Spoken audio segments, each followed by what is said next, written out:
been destroyed to a large extent by bad leadership. You have said here in FCT that teachers are being kidnapped. Head of the party that is now the hope of Nigerians. I'm again that we can make more money for the first land in the north than we make from oil. Kassim was not ready for the fight. And fighting somebody like UK, you have to think like him.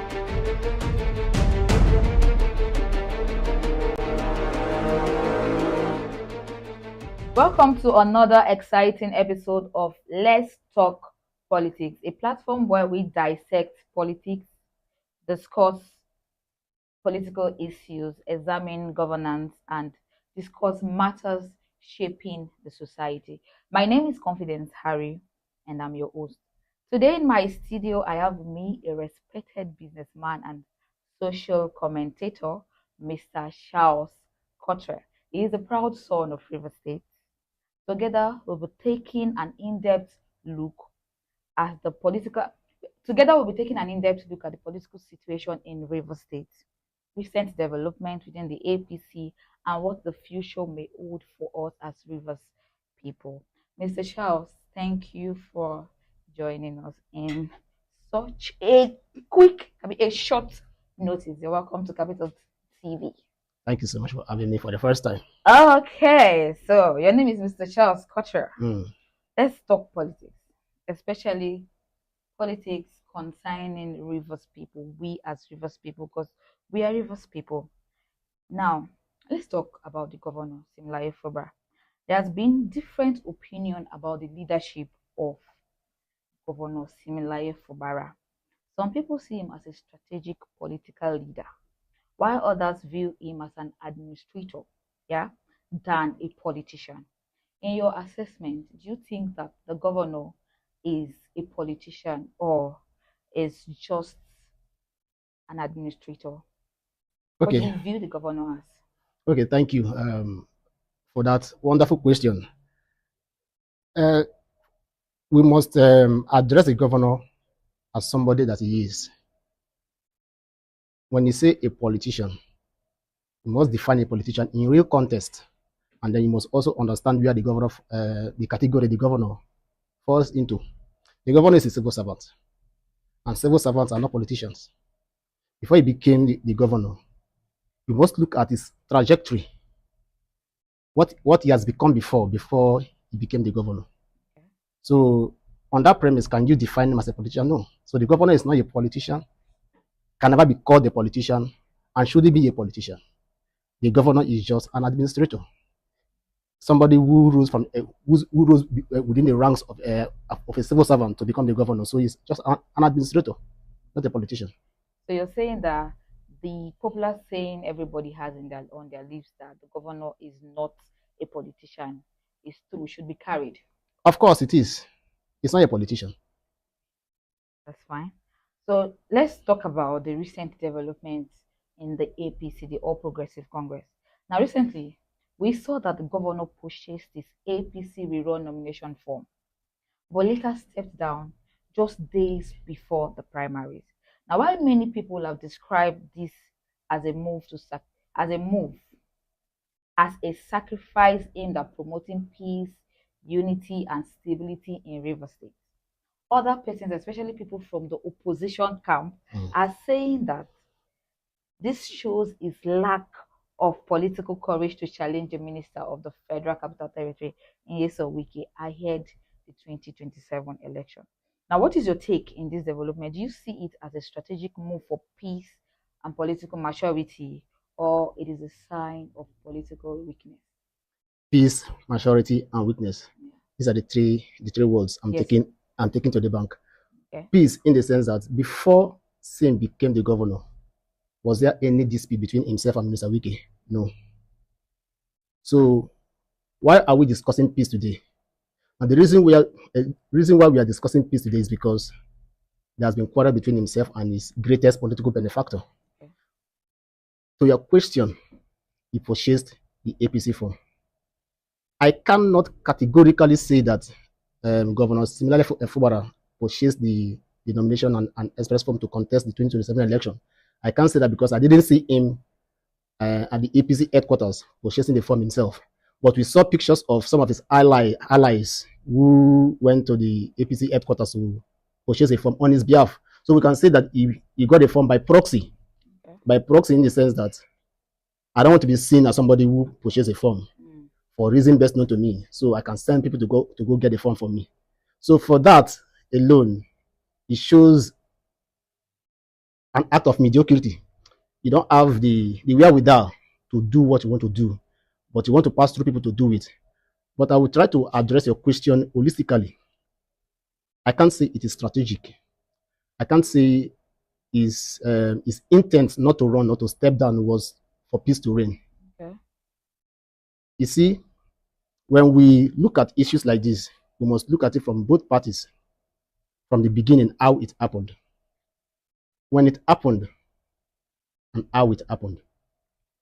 After the tribunal in 2023, after the 2023 general election, me and you, we are not there to see the agreement between the governor and his benefactor, okay, his oga, as he puts it.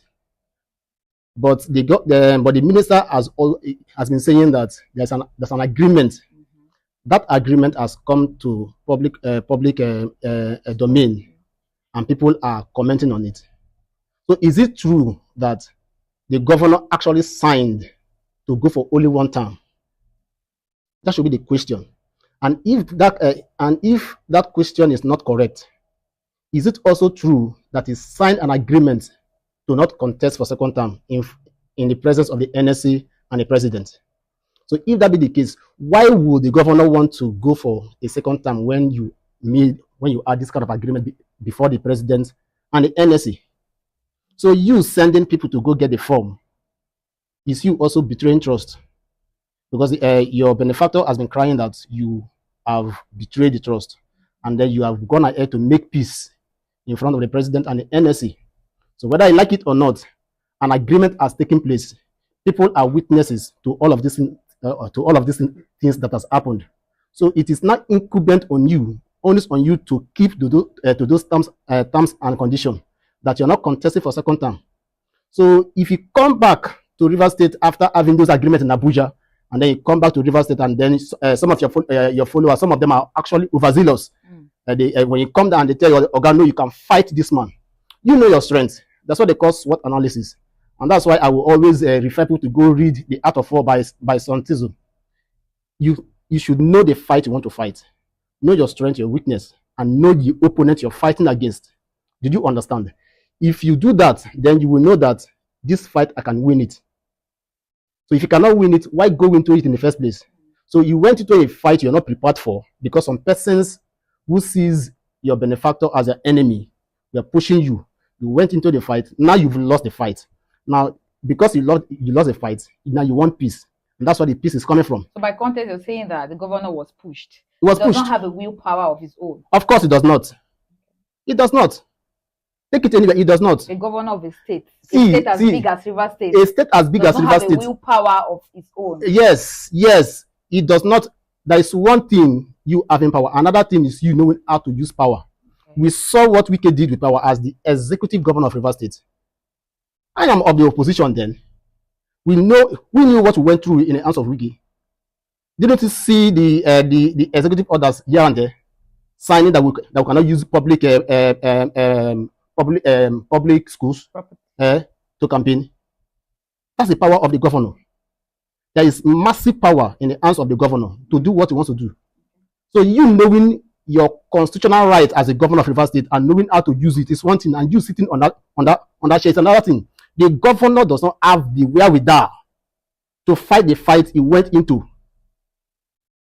Let nobody push you. If you cannot win it, don't fight it. Okay. Because at the end of the day, the people pushing you cannot fight the man they want you to fight. They're only looking at you as a henchman because you're the governor. So they believe that there are some things you can do. Yeah. But you don't have the mind to do it.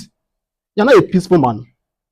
You just went into a fight that you cannot fight. So the peace coming in is not in the peace you're talking about is because you lost the battle and the war. You lost both the battle and the war. That's why we are discussing peace today. So it is not strategic that he stepped down. He stepped down because it was normal. It was the best thing for him to do, to step down, to also save himself from being probed by the EFCC, mind you.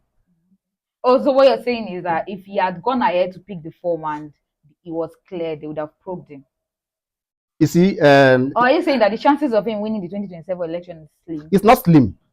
It's not slim in the sense that he brags about organic support. Because I also know that in the history of Rivers State, no governor has gone for just one term. Yes. So it cannot start from same. And if you look at the ratio, right? The Equerries, they've gone for 16 years. Of course. And Sim from the south part of Rivers State is just sitting for 4 years. He has not even stayed for 4 years. Yes. 3 years, and all those 3 years, it's been from one chaos to another. Mm-hmm. So are you telling me that he's stepping down because he's trying to avoid being probed by the EFCC, not necessarily that he's capable of winning the election? His stepping down is to save his head. That's number one. The governor stepping down for whomsoever that emerged as a candidate is not because he wants to do it because he likes it. He doesn't have any option than to step down. He does not. His option. He has no card to play. He has no plan B. He has no card to play. Okay. No card to play. So just leave this thing. Sassin was not ready for the fight. And fighting somebody like Wike, you have to think like him. If you don't think like Wike, you can't defeat him. He was warned. He was. All right, so we'll go on a quick break. When we'll come back, we'll still give you more of this. Been destroyed to a large extent by bad leadership. You have said here in FCT that teachers are being kidnapped. That the party that is now the home of Nigerians. I'm against that.